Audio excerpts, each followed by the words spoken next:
Oh, my mic wasn't even on. I'm out of it. All I said was, I hope you're all doing okay. We're almost halfway through 2024, and what a joy it's been. Hello, Analog Synth Player, Alicia DeMoss, Sandra Pillar, Gill, Peter Soros, hello, Wonder Why, Andrew Cruz, Justin Wendy Moore, Mike Luff, Kim Blanchard. Not many people call me sweet, so thank you, Kim. I don't think I have a very sweet personality, but I'll take it. Thanks. James B., Oracle 11, Dude, Denise Martinez, T. Lamb, hi.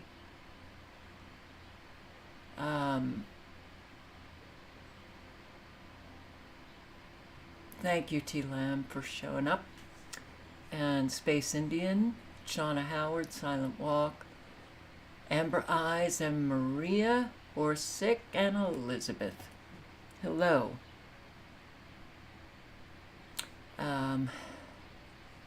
I do hope that you're all doing okay.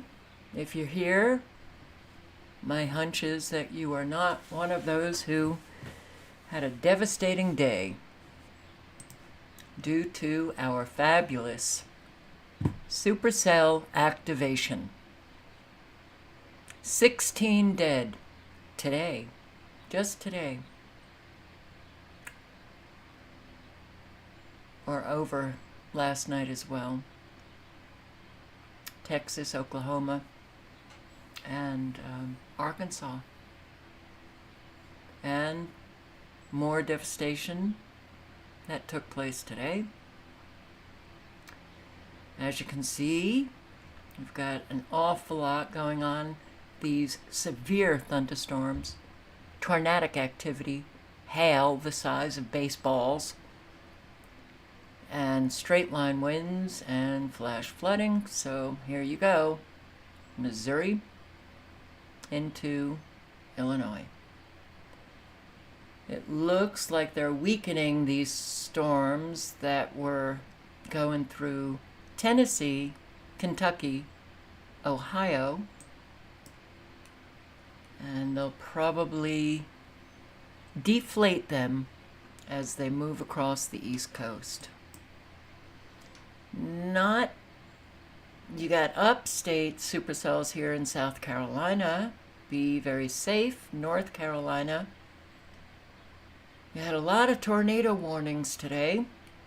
Let's see what the tornado warnings are. I'll rephrase. Oh, so we have one up here, just the corner, northeast Illinois, down here in Missouri and Illinois and Kentucky. So what are the latest? Look at all of these tornado warnings that have not expired. All right, so we've got a tornado warning in Carter, Missouri, tornado warning in Lake and McHenry, Illinois, tornado warning in Clinton, Randolph, St. Clair, Washington, Illinois, Graves, McCranton, Kentucky, Johnson, Williamson, Illinois, Reynolds, Missouri, Iron, Madison, Reynolds, Missouri, Carter, Missouri, Bond, Fayette, Marion, Illinois, and Saline, Illinois. Quite a lot, and I will put the link to this tornado alert site. I think you all should bookmark it because these tornadoes, well, they are quite deadly, very destructive, and they seem to be happening wherever they want to put them.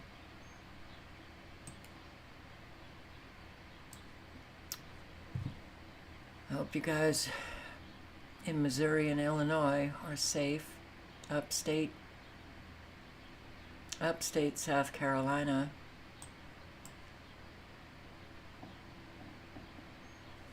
That's looking a little bit kind of like Anderson, South Carolina.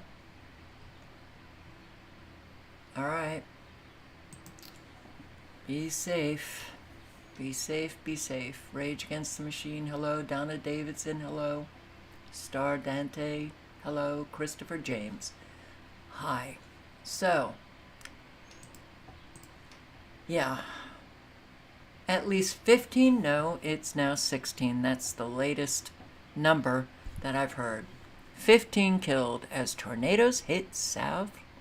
And thank you for joining us on this Sunday. It has been a horrific month for people living in the nation's heartland. The latest severe storm system overnight has killed at least 16 people, and tonight more than 100 million of you are under the threat of dangerous weather. The worst of the devastation stretching across Texas, Oklahoma, and Arkansas.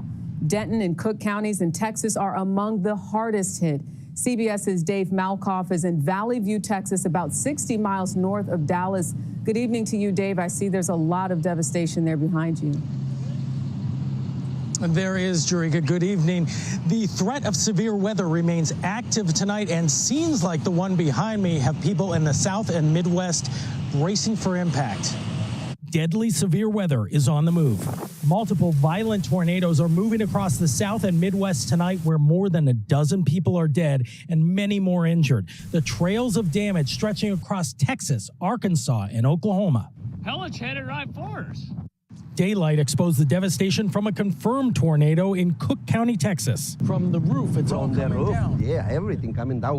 We saw how it was moving, everything. This is what remains of a rest stop about 90 minutes north of Dallas.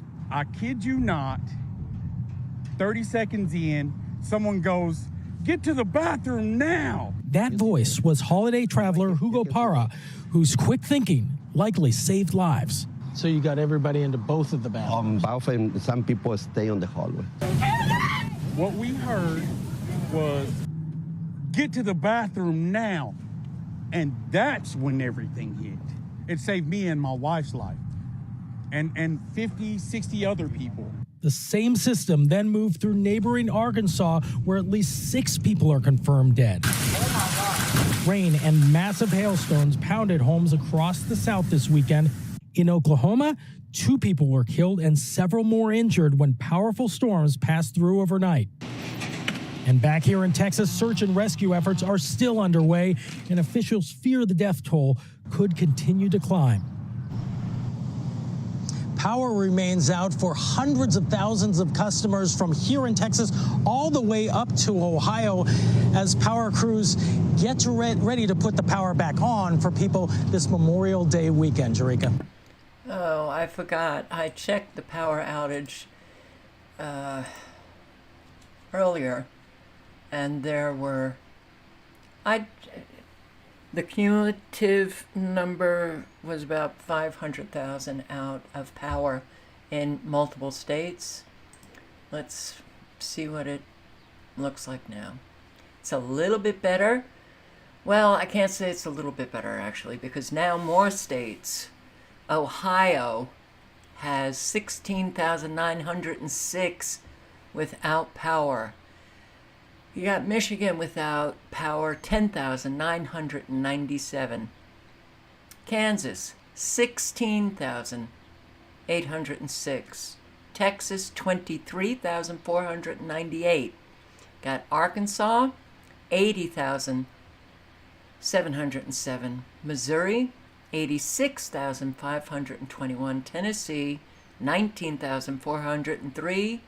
You got Kentucky with the biggest number, 161,925 without power. You got West Virginia, 93,856. And you got Virginia at 58,234. Okay. All right, a lot of people are not doing very well. That's a lot of people without power. All right, I'm going to interrupt our destructive viewing for this funny article right here. Vox. Something weird is happening with tornadoes. Tornado season is changing. That could have major consequences. Tornado season is here again, with twisters striking in Indiana, Pennsylvania, and Florida over the past few weeks. But while severe storms in spring are nothing new, the severity of the storms is new. But hey, there have been subtle changes in tornado patterns in recent years that portend a more dangerous future for communities across the country. There have been 547 tornadoes documented from January through April of 2024. Yes, January through April, 547 tornadoes. That figure is higher than the year-to-date average at 338 the organization calculated between 1991 and 2020, but in line with the number observed in 2022 and 2023 in the same time frame. Wow. Experts say there have been key changes in the tornado's behavior over time that could have major consequences. More tornadoes are now concentrated in fewer days, meaning they are less spread out, and there's a higher number occurring on the same day.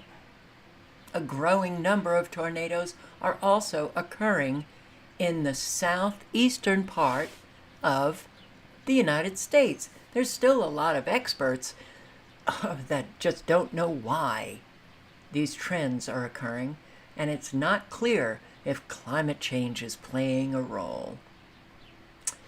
What is more certain is that these shifts mean people will have to prepare for these natural disasters in new ways, with some communities enduring more severe storms in rapid succession and others being forced to build infrastructure for tornadoes they had rarely experienced before. Scientists have some information about why there are more concentrated tornadoes or clustering, and why the locations of tornadoes have shifted slightly. With clustering, it's tied to the presence of atmospheric and wind conditions that fuel dozens of tornadoes at once. How many times throughout the years, how many times in live streams have I shown you patents where they can actually create tornadoes with electromagnetic frequencies? How about weather? Weather modification by artificial satellite. You can check it out. And with changes in geography, it's related to parts of the country drying out while other areas are seeing more rain. They can do that too. We are seeing a reduction in the total number of days where there are tornadoes, but those that do occur are almost supercharged, producing substantially more tornadoes than what we would otherwise expect. Sickening.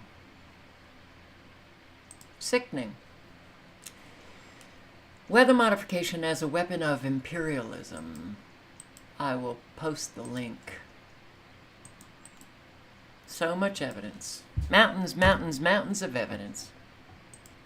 And for some reason, just can't get people to take a look. How about China and Russia, allied to modify the Earth's atmosphere, along with the United States? Brazil is a big weather modification country. Here, the link, just in case you want to maybe circulate.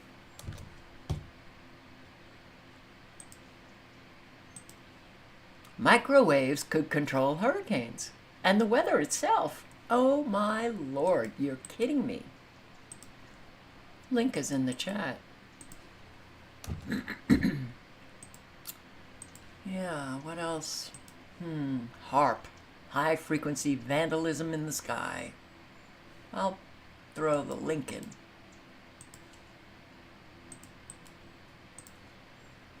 And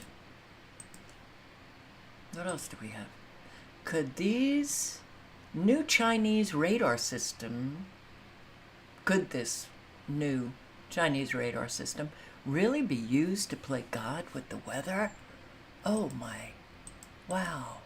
These are very old articles. Not very old, but yeah, I just decided to go into my bookmarks now that I can access the bookmarks. I can't access Windows Media Player for some reason, so I can't show you the captures. But hey, activate Cloud Shield, zap a twister, microwaves, controlling hurricanes and the weather, geoengineering square clouds, microwave, how does Doppler radar work? Will drones pull rain from desert clouds? The unrealized history of weaponized weather, artificial clouds, environmental conditions regulate the impact of plants on cloud formation. Plasma cloud. What is plasma?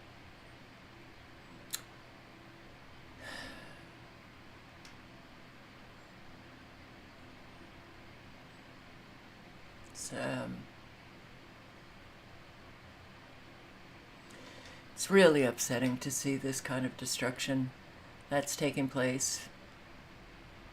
HARP, the ultimate weapon of the conspiracy. HARP could capsize the planet.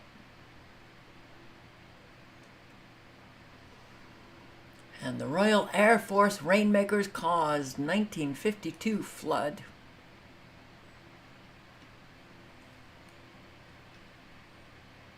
Weather modification, clouds, ionization, documents, heat waves, articles, patents, videos, biological effect, weather modification history, nanotechnology.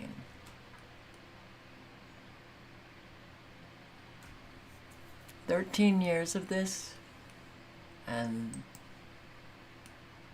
it's going on a grander scale, killing an awful lot of life, destroying an awful lot of businesses and homes, leaving people homeless. You know, we all should be screaming about it. Oklahoma. This is in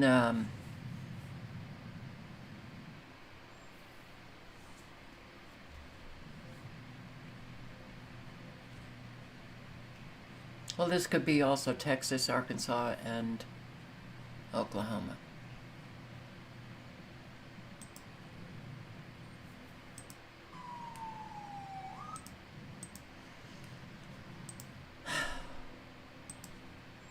Deadly storms take direct hit in Cook and Denton counties, Texas. So the weather started getting pretty bad, so I decided to leave the RV that I was in, head over here to the convenience store just to see what's going on, and it was pretty packed here with a bunch of vehicles already. The weather started to get really bad, the wind started to pick up a lot, and I decided to just relocate. I just felt like there was too many people here, and I needed to move, so I did. Went like about a mile up the road, and narrowly escaped what just happened here. I'm just realizing this is actually what happened. It's unbelievable. Yeah, the gas station and everything around it destroyed here this morning. That was David Flores talking about finding shelter and then deciding to move on from that gas station. We talked with the Cook County Sheriff, Ray Sappington, at the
Look at this.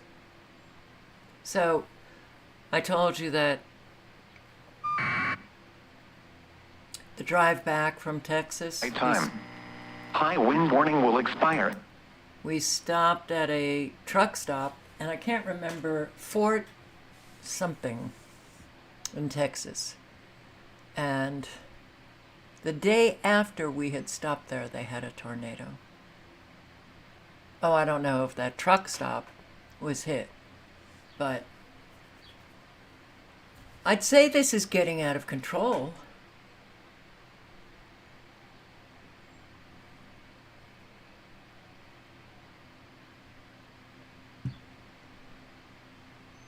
It's really just amazing.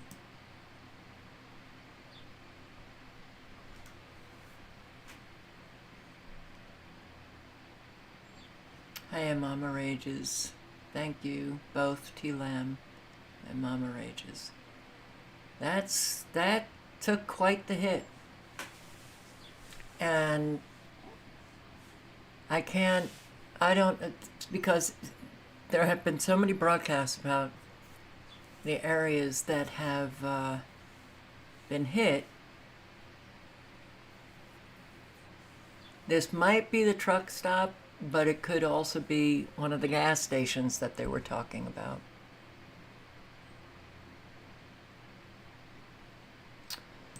So, the car is shaking.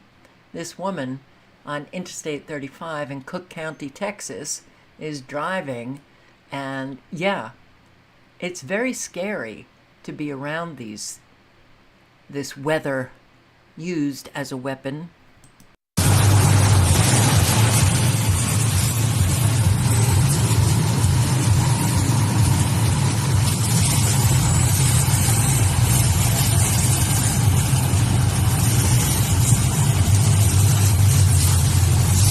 Flying everywhere.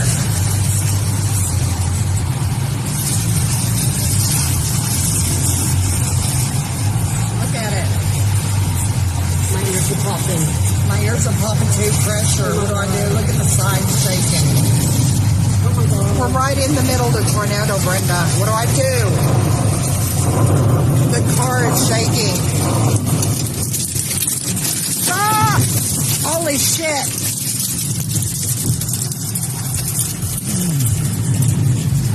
My ears are popping. This car!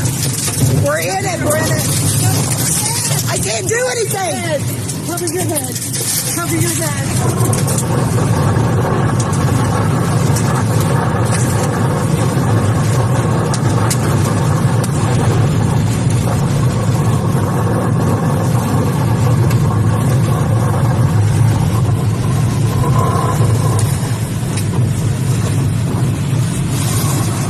Got my car. I know.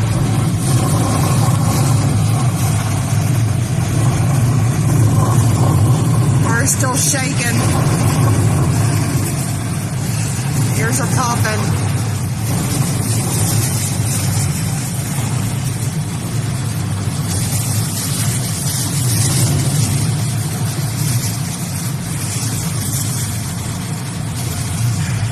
Okay. I don't want to go anywhere yet. I'm shaking. Car's still shaking. Stuff's still flying. Nobody's behind us. It's got my mirror. It broke my mirror.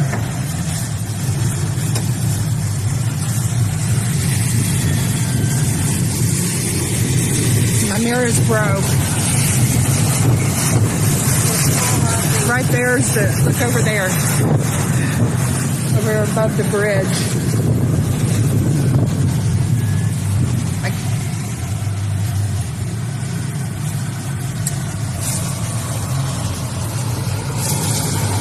can't tell my nerves. Oh, it's just out. Oh, there's power line down there. There's a power line. Is that person going?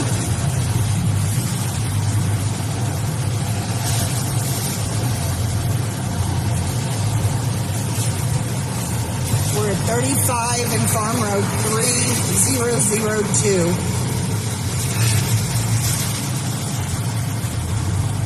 35 south. It is 10:45.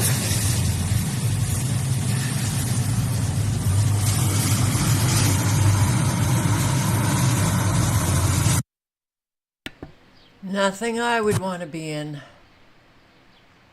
Mama Rages, I was thinking of you when I was looking at radar. The rain bomb that you said you experienced. But I'm glad to see that you're in here, which to me means that you're okay and didn't suffer any of the consequences. Several killed after tornado sweeps through North Texas community.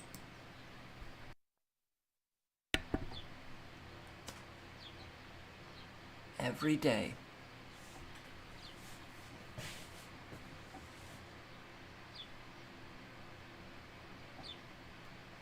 Every day.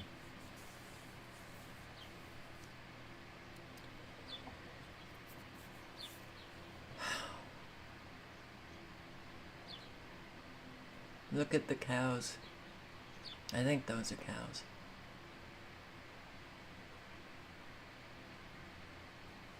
This is just, I have no words. I mean, I'm, phew.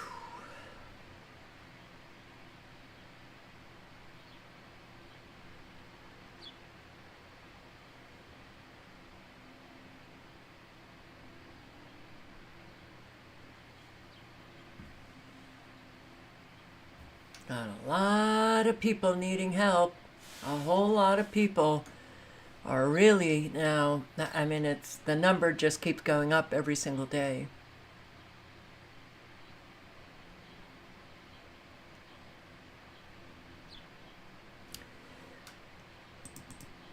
It's, I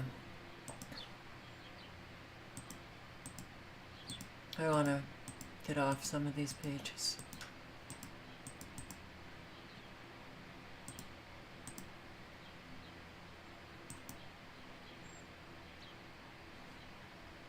This is Lake Ray Roberts in North Texas.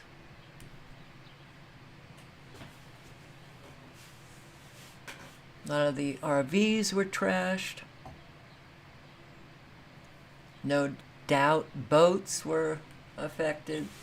The structures were certainly affected.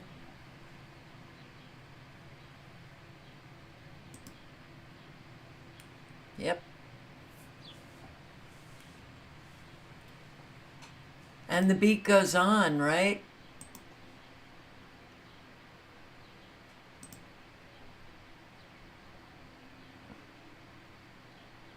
The beat goes on.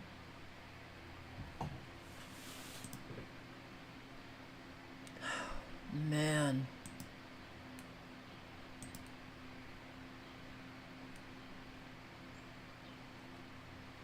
Watch breaking I news. try to imagine what these people are feeling, looking at everything that they own, just the devastation of it.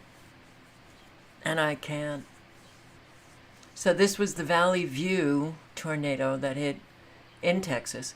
And mass casualty incident declared after tornado rips through across the highway. Yeah, my hunch is that that's the truck stop. I can't play this. This is Live Storms Media.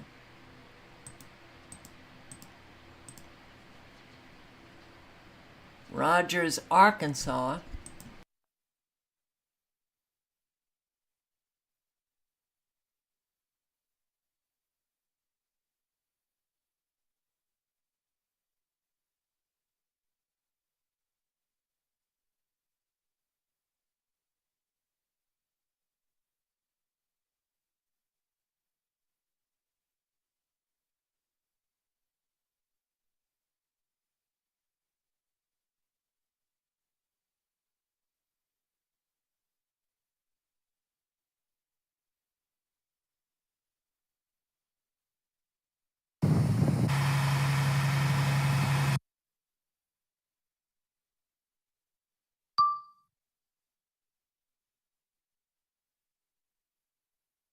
Rogers, Arkansas really got hit hard. They had 5 deaths. I think it was 5.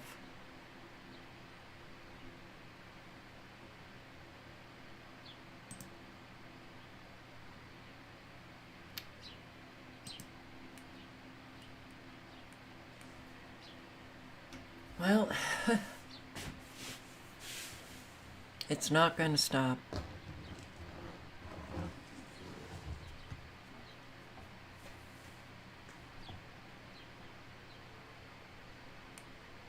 And I guess they have their 2030 goal in mind.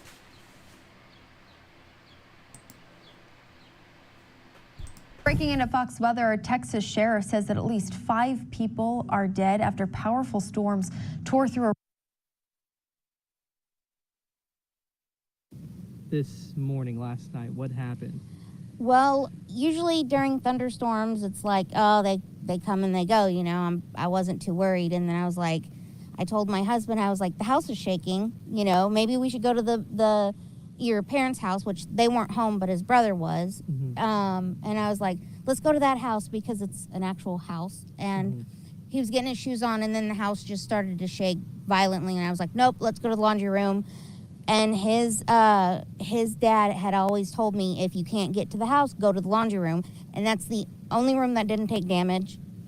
And like, we got one of our cats. The other one ran away. We're still looking for her. I got my other one in here in his cat bag. But like, it was just, my husband peeked out the laundry room door, and was like, our roof is gone. And I was like, what? And he's like, yeah, and all our windows. And I was just like, okay, get back in here and shut the door. And it was, everything's gone. All of our stuff is gone. I can tell you've got a lot of emotion right now. What are you feeling?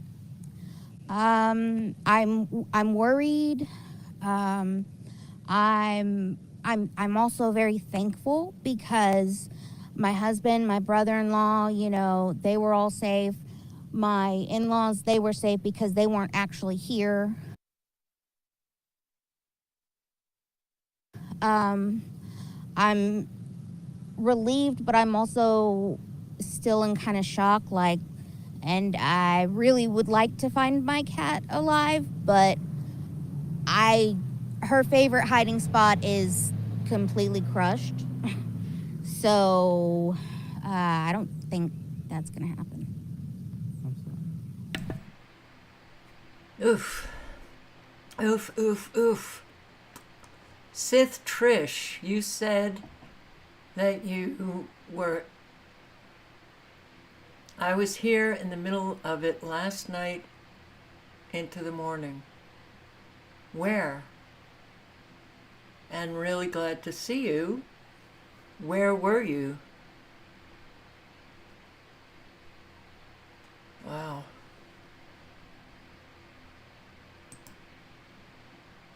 Rogers, Arkansas. We only had one storm overnight. It impacted a small portion of the viewing area. So there are probably a lot of folks that are waking up this morning. They're getting ready for church perhaps, and they're turning on 5 News and they don't exactly know what happened. Yeah. So it might be worth some time here just to recap what happened overnight, where we're at now, and what answers we're looking for in the next few hours. And we'll start with at 7 o'clock, and if you're just joining us, there will be a news conference, give or take 7 o'clock. You know how those things are when they're trying to organize and on a short notice. We'll find out at 7 o'clock from the Benton County Administration Building, the courthouse. So you're in Texas, but were you actually in one of those areas, Sith?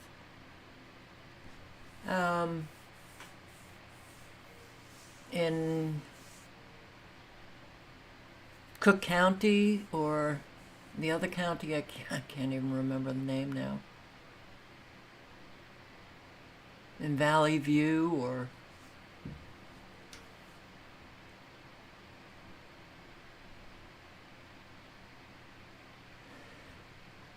Oh, a lot of places are being taken out.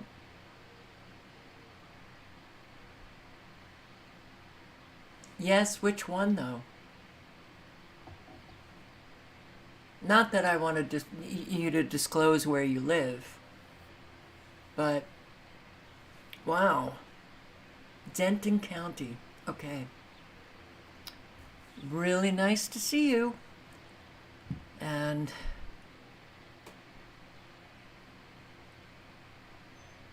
yeah. You didn't suffer any consequences?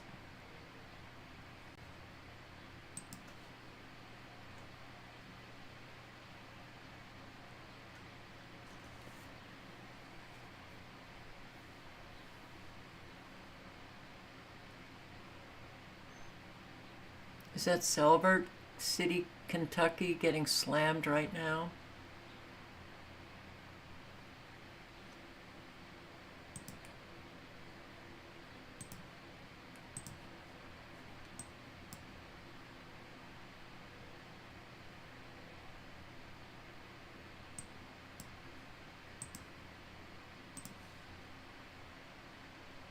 Look at all of these tornado warnings.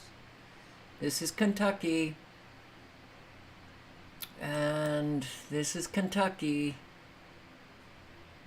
Oh my God.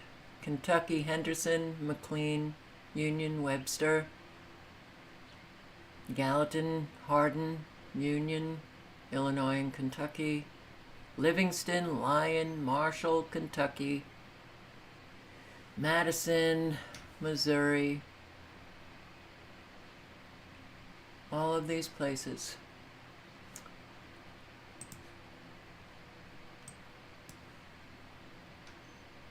Okay.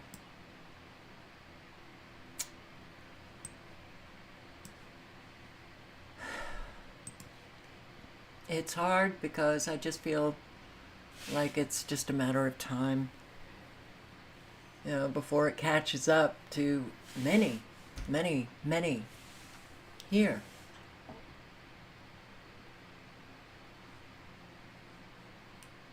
You didn't have damage, but neighbors did. Down trees, fences. Wow. Well, I'm very glad that you are safe. But this is what hit 2 days ago. It takes something tragic to realize there's so much to lose. It felt like eternity, and it was over. The tornado that tore through Temple, Texas. The walls literally just started to fall in on us. The roof was lifted up. We could hear it and like feel it in the building. Megan was getting her nails done. Neon yellow. Or half done. When the power lines fell, she lost her car. It came down in one motion. Metal is impaled in my car. I don't know where my bumper went. Crystal was enjoying a going away party. I'm supposed to drive home to Tennessee today, and I cannot get home. Speaking of home, everything's ruined. There's debris everywhere. Hansy Howard had a lot to lose. Like the whole place was coming apart. And they just happened to be side by side. I lost my business. I lost my house. One tornado. One tornado injured 30 people and damaged more than 500 homes and businesses. There were about four diners sitting in this table. Raj lost his restaurant. The back door started rattling. And everybody here huddled into bathrooms and hallways and closets while the tornado ripped through town. There was definitely a panic. Because losing a life is the hardest loss. Please be careful. And thankfully, that didn't happen here. I'm still in shock. Like, I really don't have words. It's easy to say it could all be worse. I worked hard for this. I worked really hard for this. I worked hard to buy this house. And now it's gone. The tornado that took a lot from the people of Temple. Extremely terribly scary experience for all of us. In Bel.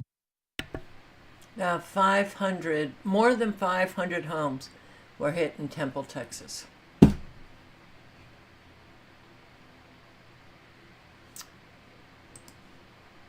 In China, tornado wind flips cars in the air, lifts people in Yibin. Yesterday evening, May 25, the city of Venezuela province, China, was subjected to strong loss of wind, the speed of which reached 200 km per hour.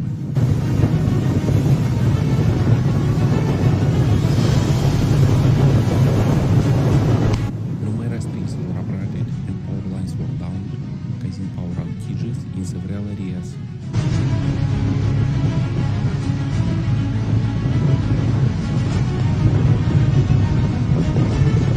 Local authorities declared a state of emergency and organized evacuation of residents from the worst affected areas.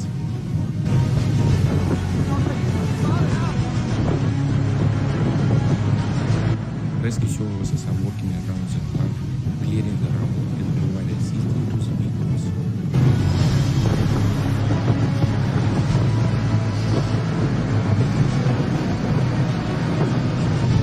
According to preliminary data, as a result of the disaster, several hundred people suffered medical help, and the rains also caused the roofs of many houses and buildings to collapse, disrupting the normal lives of thousands of people. Massive damage. Sure wish we could have adult conversation with an awful lot of people who just don't care to. The United Nations Migration Agency estimates that more than 670 people have died in Papua New Guinea's landslide.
It's pretty horrifying. So Sith Trish said it was the weirdest, and she was in an area of Texas where they had the tornado, said the weirdest lightning she has ever seen, and lightning was like little very bright sparks all over the sky. The air felt very charged. Well, it was. It was.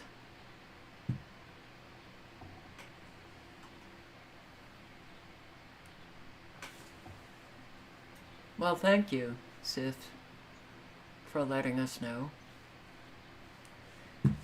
Yeah. All right, I'm going to post the link to Dutch Sense's video today. And he was doing a live with all of this very severe weather that he was in the middle of. And I'm just going to play a few minutes. And, I mean, Dutch Sense has been on it well, for sure longer than I have. So he's been, I mean, he focuses on earthquakes now, but he was focusing on all of the weather modification for years and years and years. And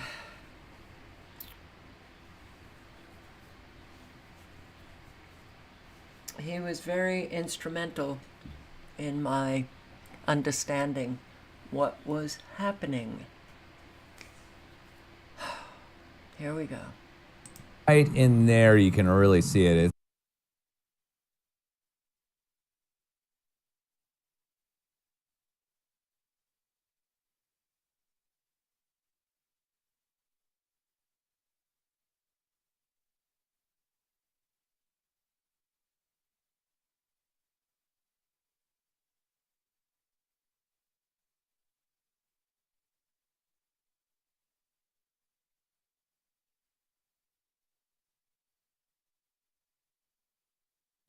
All right, so maybe it'll be available for you if you click on the link. I don't understand, because it doesn't seem as if, oh, it's been removed by the uploader? Huh. That seems strange.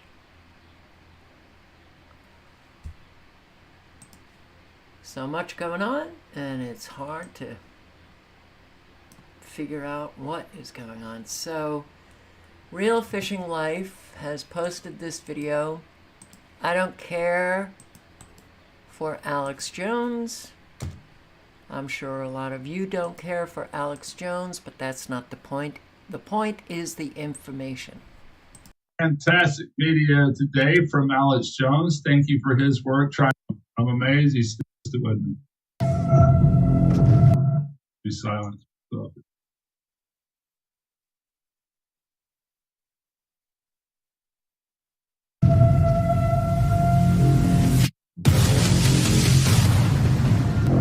The Army's need to know more and more about weather that surrounds this planet is a vital part of the expanded research program of atomic weapons. We all talk about the weather. The Army is doing something about the weather. So we physicists are firing trillion-watt lasers into the sky to actually precipitate rain clouds and actually bring down lightning bolts. Even in the 60s, the CIA used this to bring down monsoons during the Vietnam War to wash out the Viet Cong. In 1961, Congress directed the Bureau of Reclamation to begin a long-range study of cloud seeding with the aim of eventually augmenting the nation's supply of water. The program, called Project Skywater, continues at many sites throughout the United States. Cloud seeding is booming. They anticipate at least another 200 ground cloud seeding machines to be put in before next season. We've been doing this since the 1940s and 50s. Other countries do it. And if you look at the different radar arrays and the signals they're putting off, I mean, you'll see Air Force planes doing spraying. When they admit there's a drill, you'll see weather change. But the biggest thing is the Doppler radars on the ground, the NEXRAD. I talked to an engineer who said, look, we're putting in the power cables and the power relays, these Dopplers, and they're 10 times what you need. He goes, unless you're using them to ionize the atmosphere. And they admit even at low level it has some effect. But when you crank these son of a bitches up, excuse my French, they can absolutely control the weather. So there's a lay individual, he predicted exactly what was going to happen, and now they're taking his videos down all over the place, but they're still on X. This is no coincidence whatsoever. They're doing this on purpose, and they do it often. But right now, I want you to focus on this big gap in between these two systems right now, the one that's coming in. All right, I'm going to put the link in again, and it's a 14-minute video. You can watch it. Yeah, I mean, and I caught that, Kim. Yeah, most banned videos are readily available. So, should we be concerned about bird flu? This article was sent to me by a subscriber. Yes. That's my answer. Yes. Now, should you be concerned that bird flu, you're going to get it and die from it? No. No. They're killing an awful lot of cattle. They're killing an awful lot of chickens, poultry. What can they do with using this as a pretense? They can destroy your business. You can be non-essential again. A whole lot can come from bird flu. Now, will it be bird flu if suddenly there's a pandemic and they call it bird flu and oh my God, it's mutated and it has jumped to humans and the fatality rate is quite high with their bird flu? Have they done their, gain of function on bird flu? Who knows? Could it be something else and they call it bird flu? Could it be something that they're putting in the atmosphere and call it bird flu? Absolutely. We should be concerned with a whole lot. Not to be concerned about, getting bird flu and dying from it.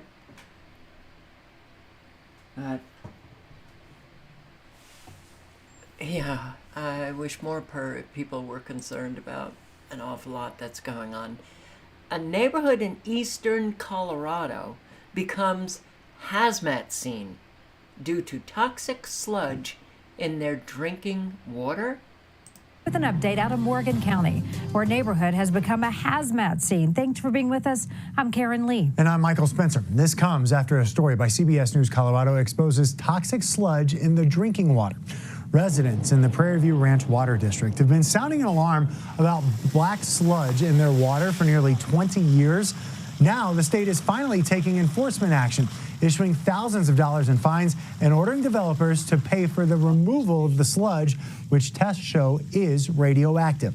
A story by our Sean Boyd exposed just how bad the situation has become. Yeah, Sean, it's hard to believe this has been going on for so long. Yeah, these residents have been let down by one government agency after another, agencies that put their health and homes at risk, causing some to simply abandon their properties because they couldn't get clean water. While the state is now taking enforcement action, it may be too little too late. This is what it's come to at Prairie View Ranch Water District. The tanks that hold drinking water for nearly 140 residents are full of sludge that is so toxic, hazmat crews have now been brought in to dig them up and clean them out. I don't know how else to explain how this could have happened. There are checks and balances that are supposed to be in place. But Jesse McCoppin, who bought a house here in 2020, says those checks and balances have been missing for nearly 20 years, putting the health of those who live here at risk. The EPA requires the State Water Quality Division to approve design plans for water systems before they're built. Developers built this system without approval. And when the state found out in 2007, it did nothing, waiting 10 years to issue a notice of violation.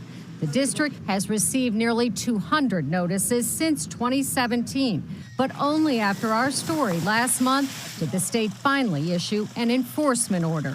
McCoppin says it's too late. It's mostly been determined by engineers and other experts that we're facing a total system replacement.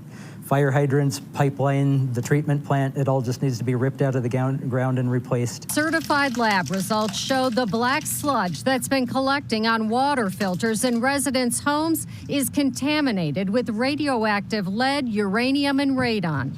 The Water Quality Division says it only became aware of the sludge in December of last year. But emails show residents complaining for years of indoor plumbing clogged with thick black sludge like motor oil, kitchen sinks and toilet tanks coated with thick black tar that will not come off, black chunks in sediment filters, rust clumps in water, and water that is crunchy with solid grains of manganese dioxide. Somebody should have stopped it. Someone has the authority to stop it. Instead, McCoppin says they allowed the system to expand and the sludge to worsen. And it's gotten to the point where it's causing damage to the pumps, causing damage to the system, definitely causing private property damage to the homeowners, water heaters and whatnot. He blames not only the State Water Quality Division, but Morgan County commissioners, saying they rubber stamped the service plan for the water district despite all kinds of red flags. Not only was the special district set up as a private for-profit company when it's a tax-exempt government entity, but it was set up despite another water district right across the street. State law requires commissioners deny approval of a water district if there's already service available. But Morgan County Commissioner John Becker says it is not the board's responsibility to do that due diligence. The county has the right to make sure things are being done properly, but they just simply turn a blind eye to everything. Had commissioners asked for proof that the water met drinking water standards, as developers claimed, McCoppin says they would have learned tests by a state engineer already showed high levels of uranium, selenium, and radioactivity. But commissioners didn't ask. And McCoppin says because they allowed developers and out-of-state family members to run the district's board, residents wouldn't learn what was in their water for years, despite warning after warning from the health department to the district. The Water Quality Division ordered the developer to pay for hazmat crews to remove the sludge and clean the tanks and distribution lines. But McCoppin says without a central treatment facility, it's a temporary fix. Within, a few days of this project being completed, the manganese levels and the sludge levels will be much lower, but they will inevitably get back to where they are now if nothing changes. Nice, isn't it? And they just keep, sending people there, here, everywhere. No answers, no fix, no nothing. Oh my God. Things are really deteriorating. And it's happening now far more rapidly. Wolcott, police arrest man accused of dumping a nursing dog and selling her puppies. This, I know, a whole lot of you get upset. I do too. But this, I actually stay away from, and I have to tell you, man, something is so wrong with the two-legged, because the dumping of animals, the just abandoning of animals, the animal cruelty, everything is off the charts now. The man is facing animal cruelty charges after police say he dumped his dog in Walcott last month. She had just given birth, also sold off all her puppies, which were just days old at the time. The town's animal control, they raced to find those puppies. You see, they were so young, they needed their mom just to survive. NBC Connecticut's Amanda Pitts is live in Wolcott with the story. Amanda. Yeah, well, Mike, Keisha, police say that man was selling those puppies in the parking lot of a Walmart for $100. The good news here is that that dog and the majority of her puppies are safe and sound inside animal control here in Wolcott, and they will soon be up for adoption. Jose Sullivan of Waterbury out on animal cruelty charges after police say he dumped his dog Maya in a remote neighborhood of Wolcott days after she gave birth to puppies. Sit. There you go. She was found on the side of the road, and when brought to the dog pound, howled for her babies. Not only do they need their mother, the mother needs them. She has to feed them. So it was a terrible situation. Police say Sullivan sold the puppies out of a Walmart parking lot in Waterbury. According to the arrest warrant, a man who bought 2 of them told officers this is how Jose makes money. They were like 5 or 7 days old when they were given away. Their eyes weren't even open yet. Wolcott's animal control officer quickly worked to find them, posting a reward online. Only after that reward was posted did people turn over those puppies to animal control. These are 2 of them now. 5 of Maya's puppies are here, and they'll stay here for 2 more weeks and then be adopted out. This is when I really want to curse. I can't stand it. How about in Massachusetts, 3 young sisters go to the movies and they get stabbed in the movie theater? They were the only 4 people in this movie theater. They had just sat down. They had just got their concessions. And I guess he came up behind them in the row. They were like in the 2nd row, and he came up behind them. My oldest was leaned over to get something. He got her in the back, and then my other daughter in the top chest, and then my last daughter across her arm, laughing the whole time, and then got their friend and then ran off. And the 2 older girls chased them outside, and then they kind of realized what was going on. They said they went out, they told the people at AMC, AMC didn't believe them, didn't do anything, actually, and they had to call the police themselves. Our world has turned into an obvious hellscape. Canadian geese face euthanasia, but they might be saved.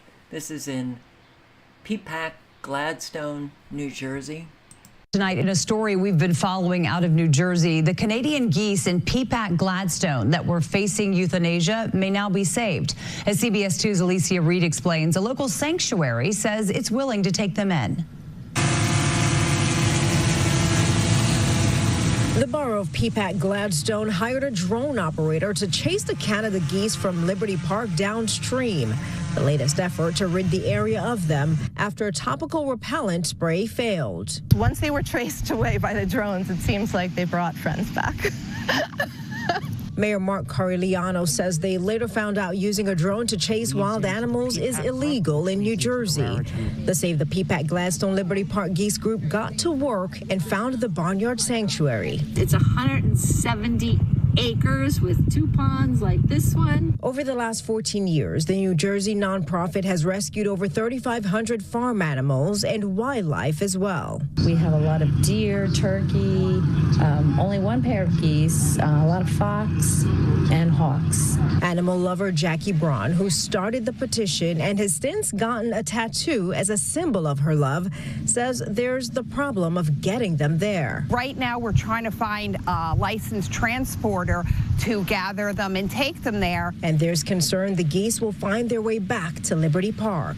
The biologists with the USDA have advised us that if you relocate them to Hope, New Jersey, they're only going to come back here. They're going to fly back to their home. But the Barnyard Sanctuary is hoping the expansive space and serene environment will keep them there. It would be essentially a totally wild location like they would have if they were just traveling and landed somewhere. The hope is to safely transport the geese during molting season when they can't fly, and that they'll grow an affinity for their new environment during that time. The mayor says they're running out of options. In Somerset County.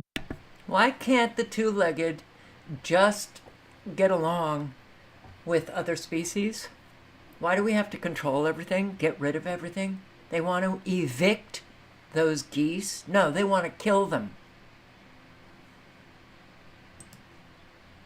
We are seeing an alarming number of evictions at all-time high in Franklin County.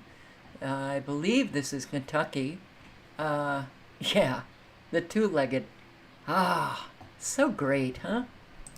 And on that date, was the tenant behind in rent? Yes, they were. On the 11th floor of the Franklin County Courthouse. I came here today for an eviction, not to give my tenant another week. Emotions can run high behind the doors of eviction court. I was hospitalized for months and I lost my job and I was unable to pay rent. I've been paying my rent all the time until I lost my job. Magistrate Tony Pat, what's the soonest you could leave? Has run eviction court for 30 years. I've been trying to pay for weeks. Ordering evictions is one challenge, keeping order in court is another. Everyone have a seat. I'm going to recall the case when everyone's a little calmer. Franklin County Deputy Bailiff. Columbus is seeing its highest eviction rate in 20 years. It's on course to hit 26,000 this year. It closed 2023 at nearly 24,000, according to court records. Franklin County Deputy Bailiff. Those who refuse to leave for non-payment of rent are met with a bailiff from the court. By law, a person facing eviction has 90 minutes to remove their belongings. Those living here left before the bailiff arrived. Franklin County Bailiff. And once they leave, the property is secured to stop another problem. A lot of times there are squatters. High rent is one reason why more people are falling behind. If your rent is $1,200 and you make $25 an hour, you can't afford it. The median rent in Columbus in 2017 was $997. Today, the average is $1,260, according to apartmentlist.com. There's a reason why eviction is high. It's not because people do not want to pay their rent. It's that they can't. Nowhere in Franklin County are evictions happening more than here. This is the 43232 zip code in southeast Columbus. According to Eviction Monitor, last year, 2,066 people were evicted. Housing experts say the city simply lacks affordable housing like this, and they say that's one reason why evictions are on the rise. Oh, God. Yeah, okay. Well, if landlords and tenants can't get together and try to, work out an agreement, oh, man. This is going to be very explosive. Explosive with a rage. Bombshell. Most skin cancer deaths are from lack of sunlight? What?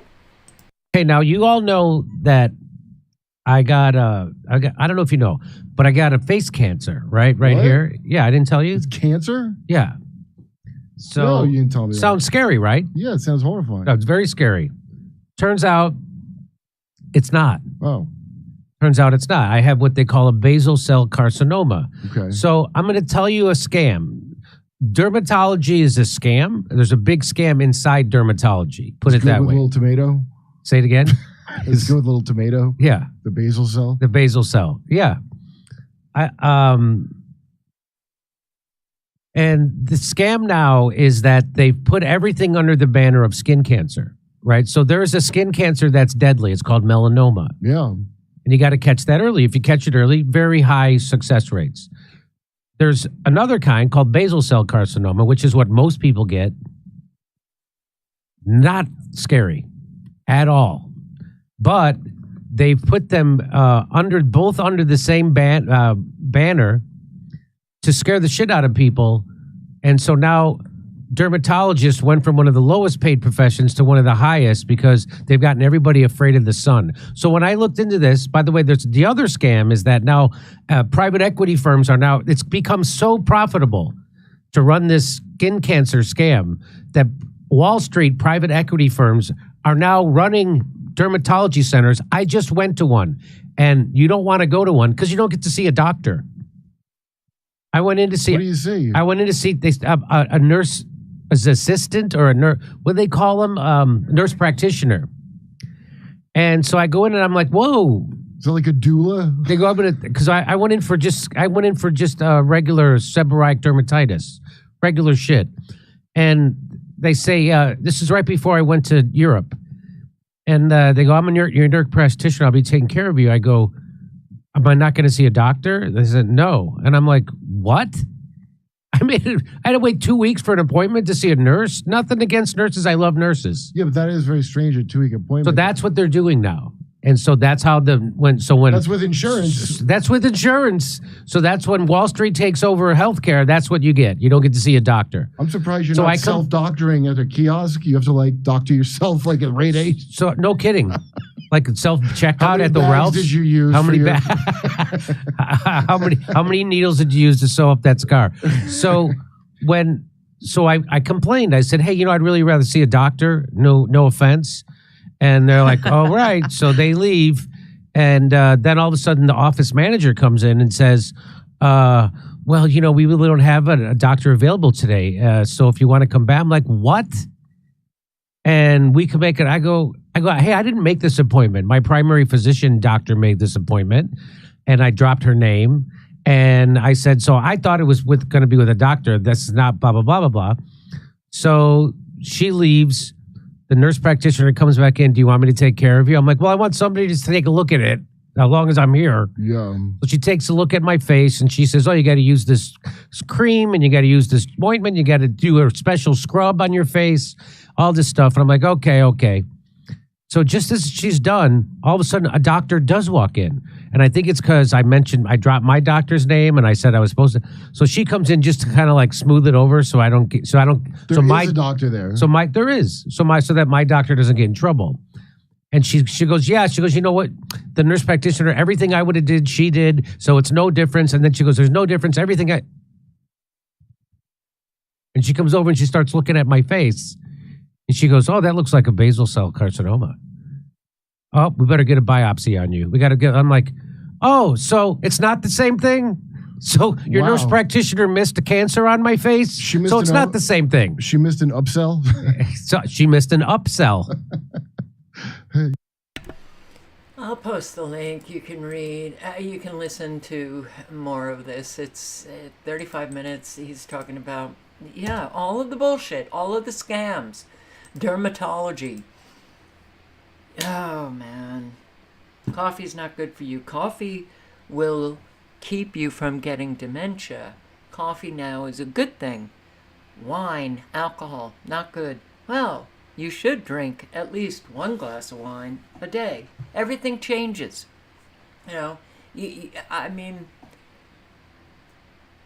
Whew. San Francisco banned cars. I didn't know that.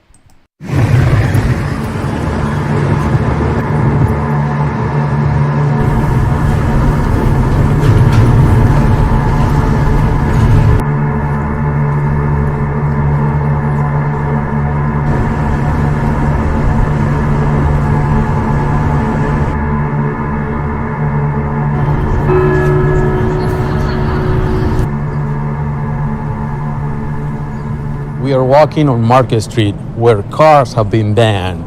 We are walking from Embarcadero at the ferry building to Union Square where the Powell turnaround streetcar is.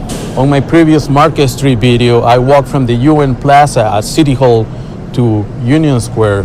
Banning cars on Market is nothing new. It's been 4 years, and today we're going to see the results of what happens when you remove cars from the main city street. Let's walk. We're going to start our tour here at the ferry building and walk down Market Street.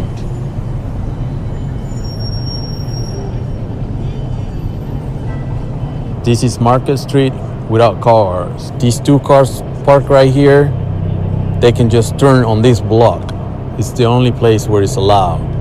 Everything else, cars are not allowed, or you face a $238 fine if you drive down Market Street. To check the effects of not allowing cars on Market Street, this is the results. This used to be a Subway restaurant, closed now. In this block, the only place that's open is this Phil's Coffee. Everything else is closed on this city block. Across the street, same thing. We can see the For Lease signs. That used to be a bank. Here's another place, closed. Next door, same thing, gone. This here used to be a B of A, Bank of America, gone now. Now it's Retail for Lease. This is where the ATM used to be here. On this corner, there was a set of ATMs here and another set right here. Gone now. And there's a sign up there for lease.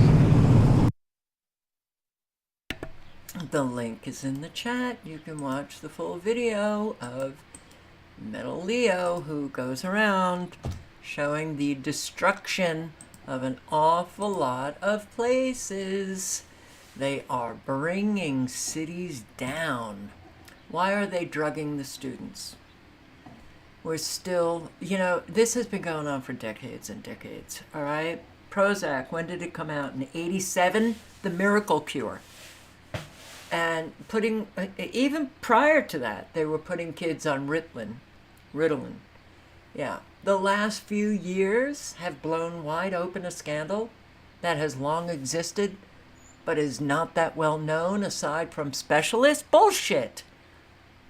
Can't tell you how many videos I've posted on this scandal of these psychiatric meds, especially when all of these children are being put on not just one, but cocktails of these psychiatric medications, making them crazy. There has been an awful lot. Try to get it across to people that the very serious adverse effects of all of these medications, and I'm always reminded of, a friend of mine in Great Barrington, Massachusetts, who had a son. She had 4 children. She had a son that was a teenager, and he was really acting out, and he was on many medications, and I kept trying to tell her that these medications are very dangerous and that she might want to take a look at the medications, the adverse effects could be causing his behavioral problems. She wouldn't. She would not. She wouldn't believe it. She wouldn't take a look at all of the studies. She wouldn't do a thing. That's a mother that does not love her children. But yes, nothing proven chemically to constitute ADHD. It is entirely a diagnosis applied based on behavior as identified through a checklist questionnaire. The checklist is about fidgeting, forgetting, boredom, finishing tasks, various acting up expressions of frustrations and so on. In other words, what we have here is a list of all of the signs you might expect when boys in particular are told to sit perfectly still at a desk for months and years and complete tasks assigned to them by some authority figure that bores the shit out of them.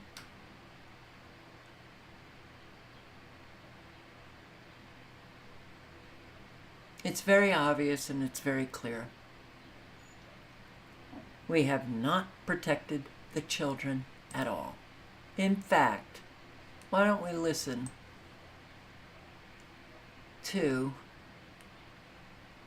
just a short TED Talk, but I'll put the introduction here. Scott Galloway makes crowd go quiet with this chilling warning. Liberal who is largely waking up to the insanity, talking about why it's important to love your children. It's about a 2-minute clip, and we'll see you on the other side. RubinReport.locals.com for the post-game show. Thanks for watching, everybody. I start us with a question. Do we love our children? Sounds like an illegitimate question, right? Well, I'm going to try and convince you otherwise.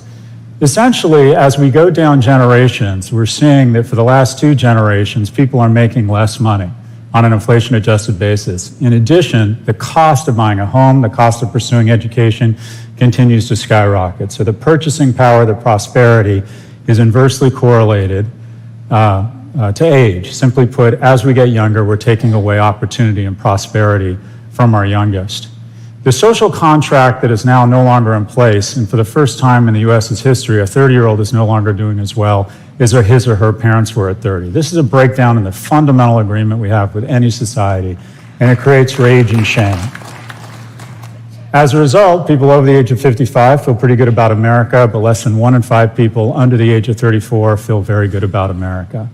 This creates an incendiary.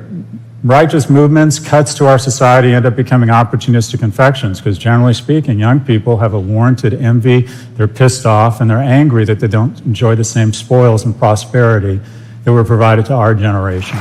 This has resulted in an enormous transfer of wealth where people over the age of 70 used to control 19% of household income versus people under the age of 40 used to control 12. Their wealth has been cut in half. This isn't by accident, it's purposeful. And we have found the ultimate strategy. It's called an LVMH strategy, where we artificially constrain supply to create aspiration and scarcity such that we can raise tuition faster than inflation. And old people and wealthy people have done the same thing with housing. All of a sudden, once you own a home, you become very concerned with traffic, and you make sure that there's no new housing permits. And here is a memo to my colleagues in higher ed. We're public servants, not Chanel bags.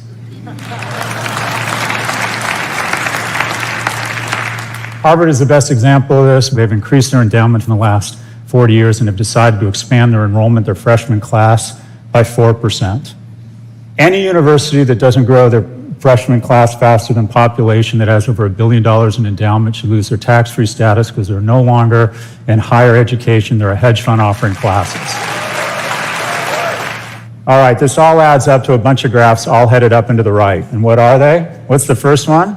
Oh, that's self-harm rates, which have exploded, especially among girls, since my colleague Jonathan Haidt pointed out it's really gone crazy since social went on mobile. What's the next one? Teens with depression. The next one, men and women not having sex. Biggest fear of my parents was that I was going to get in too much trouble. My biggest fear, honestly, is that my kids aren't going to get into enough trouble. By the way, my advice to every young person watching this program is go out, drink more, and make a series of bad decisions that might pay off. Next graph, cumulative gun deaths. You're more likely to be shot in the United States if you're a toddler or an infant than a cop. Next graph, obesity, way up. By the way, the industrial food complex wants to addict you to fatty food so they can hand you over to the industrial diabetes complex. We should not romanticize obesity. You're not finding your truth, you're finding diabetes.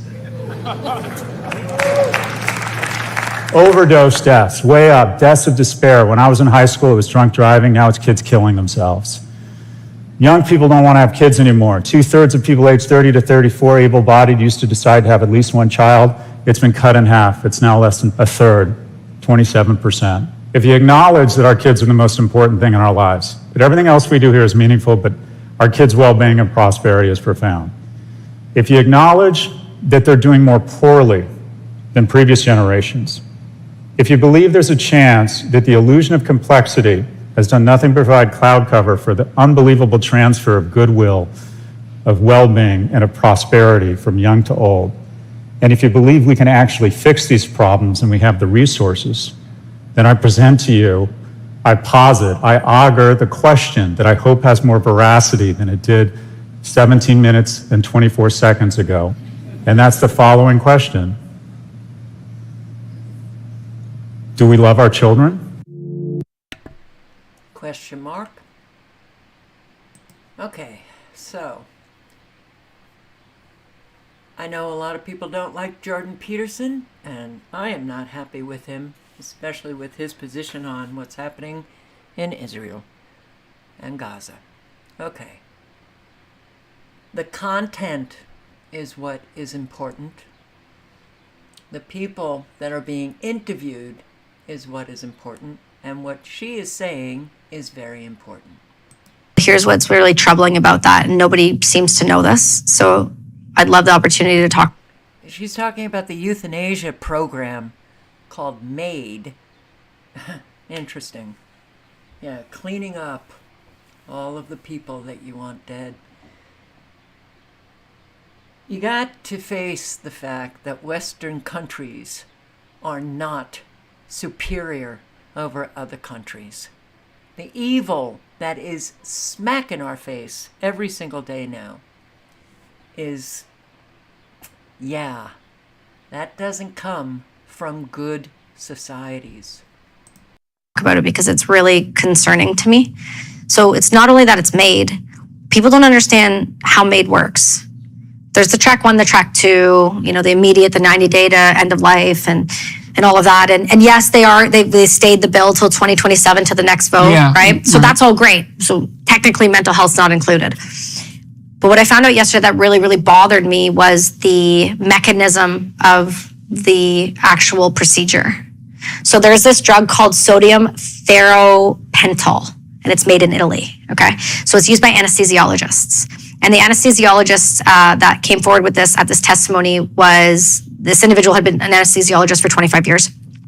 He came forward for the Senate subcommittee talking about this with MAID and his concerns with it, because MAID is being seen as compassionate and empathetic in care.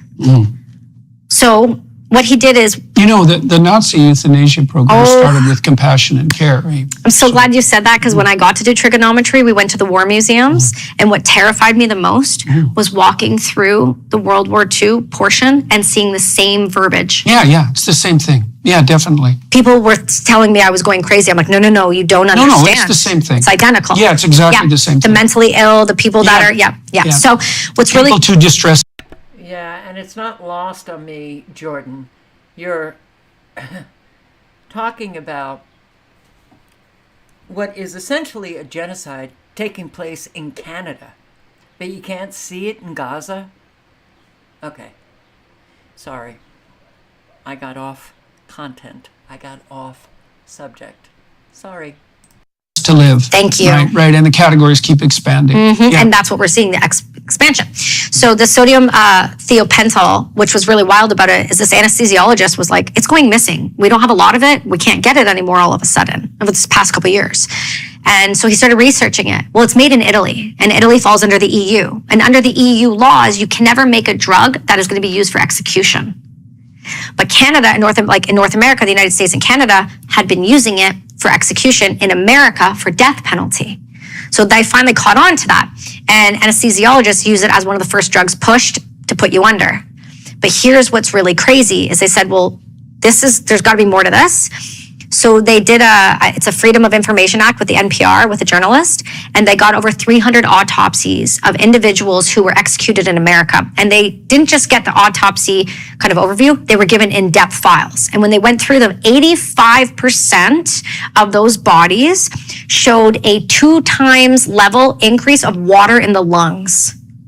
So what was happening is when this drug is pushed, it causes a drowning, and it's stated as akin to dying by waterboarding or drowning. Meaning, the reason people in Canada who are given MAID seem peaceful is because they're giving a paralytic first. So they're completely paralyzed. Then this drug is administered as one of the 4, and they start drowning to death. Okay? So that means that when it's done by IV, it takes 10 to 15 minutes. That person could be literally drowning. Well, they're drowning to death, but they could be screaming if they weren't under a paralytic. They're drowning to death. We waterboarded people in Guantanamo. There's a reason we had to stop. It falls under cruel and unusual punishment. Yet we are having people like dying with dignity say that this falls under compassion and empathy. Now I'm going to... I stopped at 4 minutes, but I want to carry it on right here. So in this is one of my favorite ones. I love this one because most people don't know this. So in 2021, they had a gross reduction in healthcare of $109.2 million. When they did MAID, they cut out another 22 million. So by the end of it all, in that year, the healthcare system, just from doing MAID instead of actually giving people palliative care, was 86.9 million alone. That's just 1 year without the spike. In 2021, it was 10,500. 2022, it's 13,000. And there's been a 30% increase since then. And a high rate is happening in British Columbia. High cost of living, nowhere to live, no housing, and no one to look after these people because the younger individuals just don't have the finances because they can't even buy their own home. So how could they then put somebody in care that costs $8,000 to $10,000 a month when you can't even afford to live in a 2-bedroom basement apartment? And furthermore, there's no housing because we're taking every single person into this country and acting as if Canadians are second citizens, because that's what's happening. Canada is falling. We have no identity. We're killing our own citizens. And people act like people like me are going crazy. I'm not going crazy. I'm screaming at the top of my lungs. We are killing innocent people, and children are on they are on the chopping block. If we didn't stop that bill by the 17th, children down to the age of 12 with parent consent. A 17-year-old could walk into a hospital and say, I want to die, buy MAID, and guess what? If you try to stop it as a parent, you will be arrested. I'm not sure morally where we have either lost our minds, lost the plot, been paid off, or just decided that we no longer care about the generation after us. But something is going really wrong when I have group homes calling me or messaging me on Instagram going, Kelsey, I'm hearing of huge swaths of these groups sitting down going, convincing each other to die, that they're going to walk in together. Because Simons has made it seem like it's bubbles on a beach in a cave. No, that's the romanticization that I was talking about. But what are we saying to the youth? That there's no future, there's no goals, you can't buy a home, there's nowhere to live, you can't don't try to get a doctor's appointment. Don't bother. So honestly, what do they have to look forward to? But I'm telling you right now, this has never been talked about. This part here where it is drowning to death, where you're waterboarding to death, no one, not one person has said this. I have never heard this. And you just found out about this? Yesterday.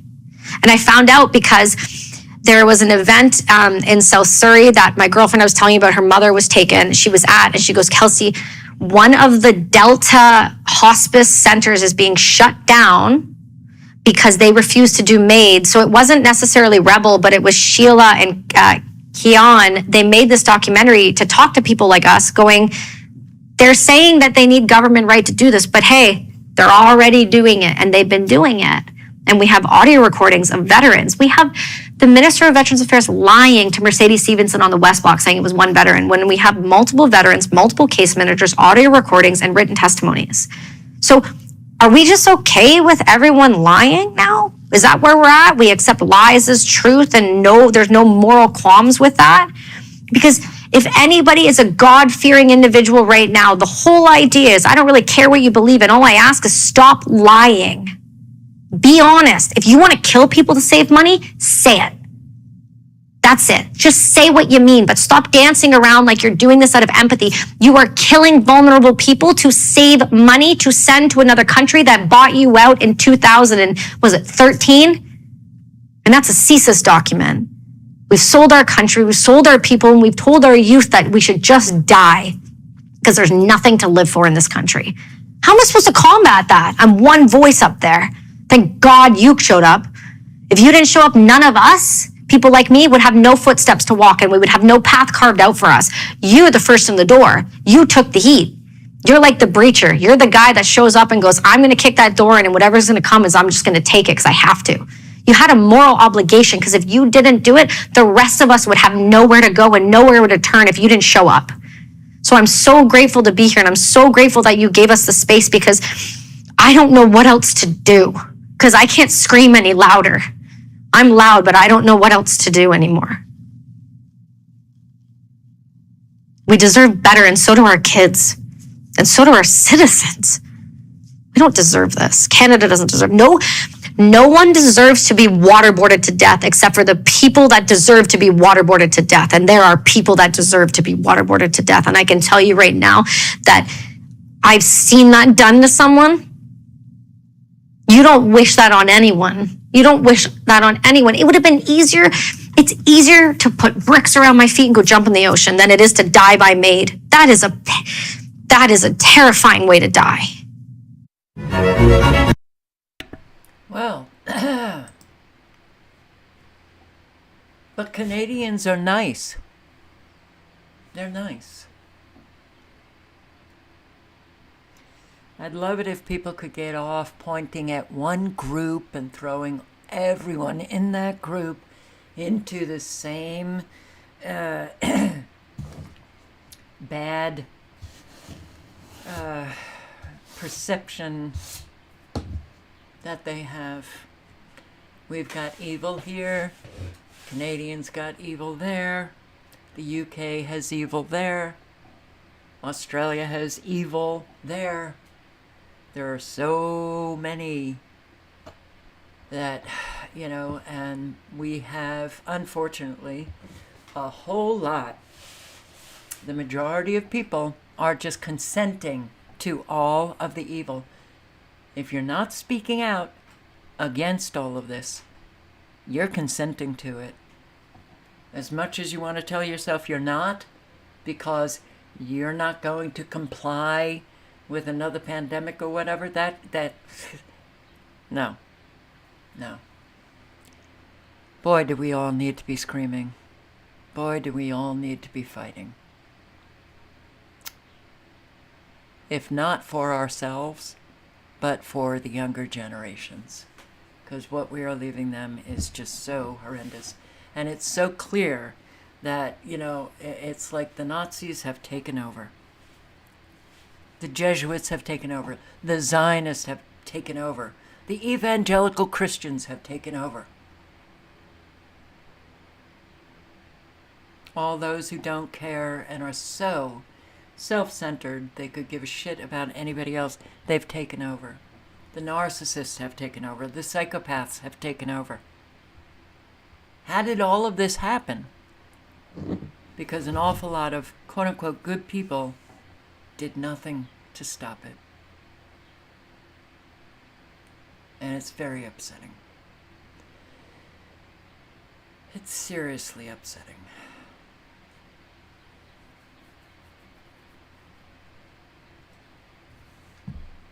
That's because not a lot of people are speaking out, so they can come after you.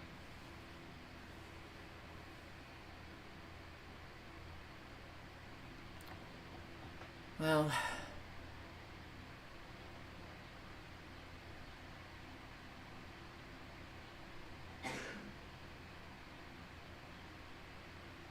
fat, lazy, and just the indifference to it all is really just amazing.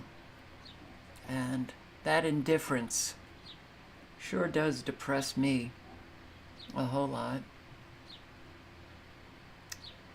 So I'm not going to start on the other topic. And that topic is, North Korea. North Korea. We have been handed so much bullshit about other countries. North Korea, the satellite country of the United States. And here, North Koreans are happier than South Koreans. Really? From Jackson Hinkle's pal Haas, right, who I've met, and he says, "What if I told you everything that you're taught about this man, meaning the leader of North Korea, Kim Jong-un, is and his country's propaganda? What if I told you that North Korea, the DPRK, is vilified because it is one of the only countries in East Asia which refuses to be enslaved by international banksters? What if I told you that all its troubles were the result of an extremely harsh sanctions imposed by the U.S. regime? What if I told you that people in North Korea are in general happier than people in the South? No homeless, no organized crime, no prostitution or pornography, no unemployment, and an abundant housing for all. Sure, they don't have as much access to consumer goods, but what they have is dignity and freedom. Freedom from being enslaved by foreigners and banksters. Their land, people, and culture is free from the filth and poison of today's Western societies, and they are better off for it. Do you really think the media has been telling you the truth about this country? So I've been lied to so much by the United States and our establishment media that I'm willing to have an open mind about that, right? So I don't know anything about North Korea, but I know somebody who does know something about North Korea. It's Michael Malice, and he's a Ukrainian-American author and host of You're Welcome with Michael Malice podcast. His books include Dear Reader, the unauthorized autobiography of Kim Jong II, and The New Right, a journey to the fringe of American politics. He is also the subject of the graphic novel Ego and Hubris, written by the late Harvey Pekar of American Splendor fame. And he is also the author of The White Pill, The Tale of Good and Evil. And here's the book he wrote about. Here it is, Dear Reader, the unauthorized autobiography of Kim Jong-il, not Kim Jong II. What's wrong with me? That was Kim Jong II. So let me bring on Michael Malice. Hey, Michael. Hey, so a lot of what he says is correct in that you shouldn't trust the media's portrayal of North Korea. One of the reasons I wrote this book is when this book came out 10 years ago now, all or most of the media was about making fun of this country. And isn't it hilarious? They're putting on a song and dance. They have to wear their leaders' pins on their lapels when they leave the house. It's just like a giant carnival. But much of the other things he said is not only true, doesn't make sense. For example, if they did all have this abundant housing, why wouldn't they have consumer goods, right? If they're enough that they could put a roof over everybody's head, surely they have enough to feed everybody. So I agree with him that the sanctions are a problem. And whenever, I don't want to say whenever, but I'm not informed enough, but almost whenever the U.S. imposes sanctions, it's the people who pay the price. Right. It's not the governments. So his point is well taken about the sanctions are not helping the people. But to say that just because something bad is being done to a country, therefore it's exclusively the fault of foreigners is also inaccurate. But I say that about Putin. Right. Let me say one more example. It's like, let's suppose your spouse is cheating on you and then you go in and kill her. It's like, well, you were cheating on me, so that's why I killed you. It's like, well, that gave you a pretext to do some pretty awful things. So North Korea very much uses the things that are being done against them, sometimes unfairly, as a pretext to have their level of tyranny. And this claim that they're happier than South Korea, well, North Korea has an electrified border to keep the people in. And I think when you allow people to choose where they want to live, that's the best way to determine who's happier and who isn't. Well, that is very intriguing to me, that they have fences. You know, normally you think of putting fences to keep people out. Right. But it's true that the North Korea doesn't allow their own people to travel outside their country? Oh, well, hold on. You are allowed to travel if you're lucky, but some members of your family have to stay behind as hostages. So it's a very small handful of people, and you have to be very high up in the government to be allowed to leave. There used to be a few people who could escape from North Korea to China because the Tumen River is very shallow between North Korea and Manchuria, but they put up a fence and then they electrified the fence. So that's kind of been eliminated completely. So that's like their secret space program is being allowed to exit North Korea into the greater universe. Yeah. I'll put the link, and yeah, we don't know. We don't know. What we do know is that I'd say the majority of the ordinaries out there just want to live their life in peace. But I guess that's not what the leaders want, right? All right, guys.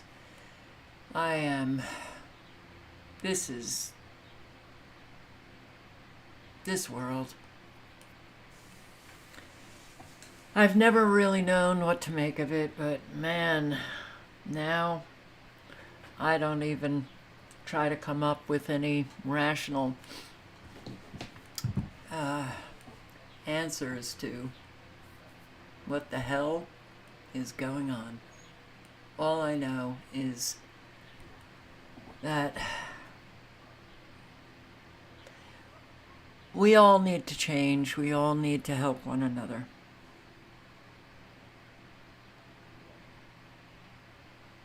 We all need to help one another and support one another and not lie, tell the truth to one another, get our behavior consistent so that we can be trustworthy souls out there.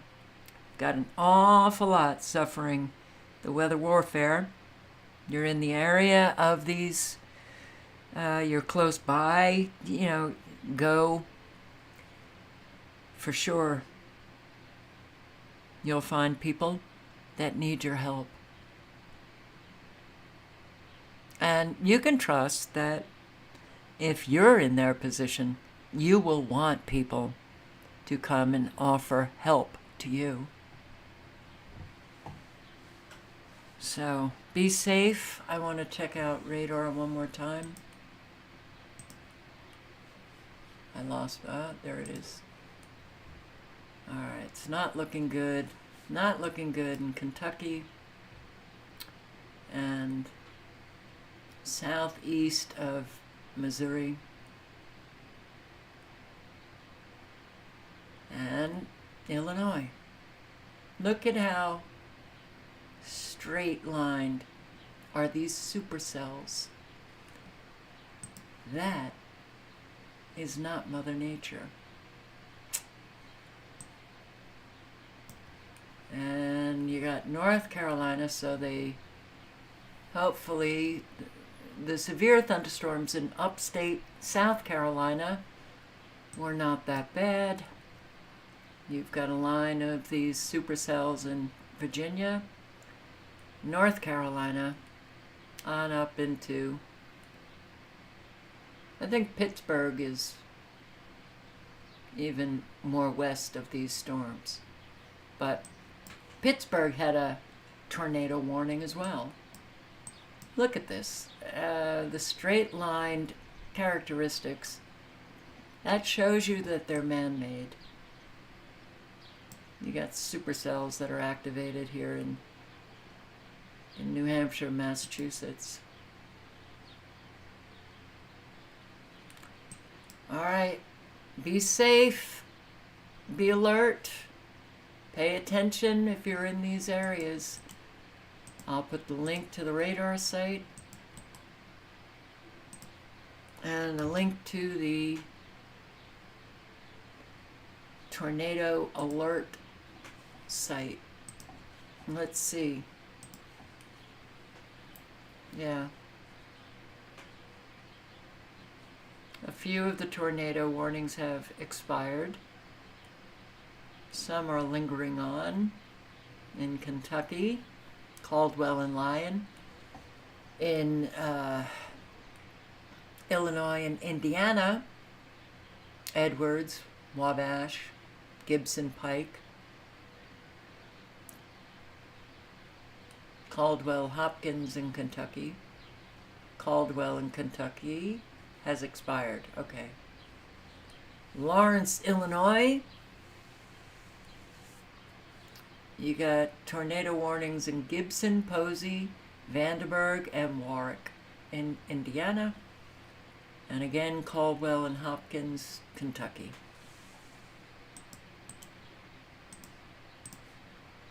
I think everybody should bookmark this site so that if you see on radar these supercells working their way towards your area, yeah, pay attention to these alert sites, because you just have to do what you can. Because, oh, that's right, another odd feature of these tornadoes is that they come about so fast that the National Weather Service has difficulty posting the warnings. That means cities or towns are not alerting the residents. The sirens often don't go off. So be safe, all of you, and thank you for showing up. I hope to see you tomorrow night. And on that note, I say to you, good night and good luck. Ciao, guys.